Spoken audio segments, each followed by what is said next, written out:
በጨዋታው ዋዜማ አየሩ ራሱ በውጥረት ተሞልቷል። መላው የእንግሊዝ ፕሪሚየር ሊግ ትኩረት ቪታሊቲ ስታዲየም ላይ አርፏል። ሐሳቦች ከብዙ አቅጣጫዎች ይሰነዘራሉ። በአንድ በኩል ማንቸስተር ሲቲ ዋንጫውን ለማስጠበቅ ከዚህ ሜዳ በ3 ነጥብ መውጣት አለበት የሚል ከፍተኛ ግፊት ሲኖር፣ በሌላ በኩል ደግሞ ቦርንሞዝ ለአውሮፓ ሊግ የሚያበቃውን ቦታ ለመያዝ በሚያደርገው ከባድ ፉክክር ውስጥ በመሆኑ ሜዳው እንደ ቀይ መሬት እያየው ገባ። በዓለም ላይ ያሉ የአርሴናል ደጋፊዎች የቦርንማውዝ ደጋፊ ሆነዋል።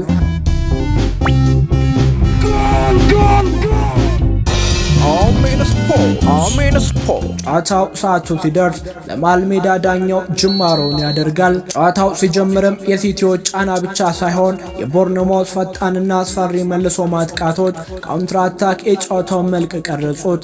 ገና በሰዓቱ መጀመሪያ ላይም ሲቲዎች መረቡን አናውጠውት ነበር። አንቷን ሴሜኖ ኳሱን አግኝቶ አስደናቂ ግብ አስቆጥሮ ስታዲየሙ በደስታ ነዶ ነበር። ነገር ግን ኦፍሳይድ በመሆኑ ጎሉ ተሰረዘ። ቦርንማውዝ በመልሶ ማጥቃት አስፈሪ ናቸው። ተጽዕኖ መፍጠር ጀመሩ። እናም ያ ግፊት ፍሬ ያፈራ። 39ኛው ደቂቃ ላይ ክሮፔ ጁኒየር ክሮፔ አስትራክ ቦርንማውዝ ድሮ ፈርስት ብለድ እንደ ኤምሬትስ ሆልድስ ኢትስ ብሪዝ አድሪያን ትሩፌርት የፈጠረውን ድንቅ ቅስፈት ወጣቱ አሊ ክሮፔ ያቺን ኳስ መረብ ላይ ሲያሳርፋት ቪታሊቲ በደስታ ተናጋ። ቦርንማውዝ 1 ማንቸስተር ሲቲ 0። ያቺ ጎል የሲቲ የሻምፒዮና ልም በሳት አቃጠለች። ሲቲዎች እንደ እብድ ማጥቃት ጀመሩ። ፔፕ ጋርዲዮላ ቤንች ላይ ሆኖ እጆቹን በጭንቀት ይመታል። ነገር ግን የቦርንማውዝ ግብ ጠባቂ ጆርጄ ፔትሮቪች እንደማይበገር ግድግዳ ቆመ። በሁለተኛው አጋማሽ ላይ ቦርንማውዞች ሁለተኛ ግብ ለማስቆጠር ጥረትን ቢያደርጉ ያገኙትን አጋጣሚ መጠቀም ሳይችሉ ቀሩ። ደቂቃዎች እንደ እሳት እየነደዱ ሄዱ። 90 ደቂቃ ተጠናቆ ተጨማሪ ሰዓት ደረሰ። 94ኛው ደቂቃ ላይ ኤርሊንግ ብራውት ሃላንድ ኳስና መረብን አዋሃደ 1-1። ግና ያቺ ግብ አንድ ለውጥ ማምጣት አልቻለችም። ዳኛው የጨዋታውን መገባደጃ ፉጨት በመንፋት አበሰረ። ማንቸስተር ሲቲዎች በሜዳ ላይ ተንበረከኩ። The wait is over. The long agonizing wait is North London is finally done. Arsenal Football Club are the champion of England once again. አዎ የሰሜን ለንደን ቀዩ ሰራዊት የዓመታት የትዕግስት የሰቆቃና የድካም ዋጋ ዛሬ በቪታሊቲ ምሽት ተከፍሎ አበቃ። ዋንጫው በመጨረሻ ወደ ቤቱ ተመለሰ።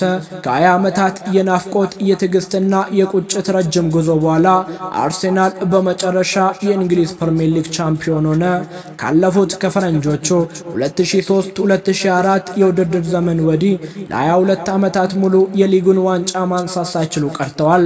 በየዓመቱ ዋንጫውን በእጅ አዙር ጥቂት ሲቀራቸው፣ በተለይም ባለፉት የውድድር ዘመናት ፉክክሩን በሁለተኛ ደረጃ በማጠናቀቃቸው ብቻ ተቀናቃኞቻቸውና መላው የእግር ኳስ ዓለም ሚንዜ ወይም ረነርስ አፕ እየተባሉ በዋዛ የሚዘለፉበት መራራ ጊዜ ላይ ነበሩ። ግን ዛሬ ያ ሁሉ ውርደት፣ ያ ሁሉ የሚንዜነት ቅጽል ስም ተደምስሷል። የሰሜን ለንደን ቀዩ ሰራዊት የረጅም ዓመታት ውርደትና የሰቆቃ ዋጋ ከፍሎ ዙፋኑን ተቆጣጥሯል። በሰሜን ለንደን ደስታ ፈንድቷል። በዚህች ምሽት የዓመታት ሸክም ከትከሻው ላይ ወረደ። ውድ የአሜን ስፖርት ተከታታዮች በዚያች ምሽት ከ20 ዓመታት ረጅም የናፍቆት የትዕግስትና የቁጭት ዘመን በኋላ የሰሜን ለንደኑ ቀዩ ክለብ አርሴናል በመጨረሻ የእንግሊዝ ፕሪሚየር ሊግ ሻምፒዮናነቱን በይፋ አረጋገጠ። የውድድር ዘመኑ ማጠናቀቂያ ሳምንታት እጅግ በሚያጓጉበት ሰዓት ዋንጫውን ለማስጠበቅ የሚዋጋው ማንቸስተር ሲቲ በቪታሊቲ ስታዲየም ከቦርንማውዝ ጋር ባደረገው ጨዋታ 1-1 በሆናቸው ውጤት መለያየቱ ለአርሴናል የዙፋን ባለቤትነት በቂ ሆኗል።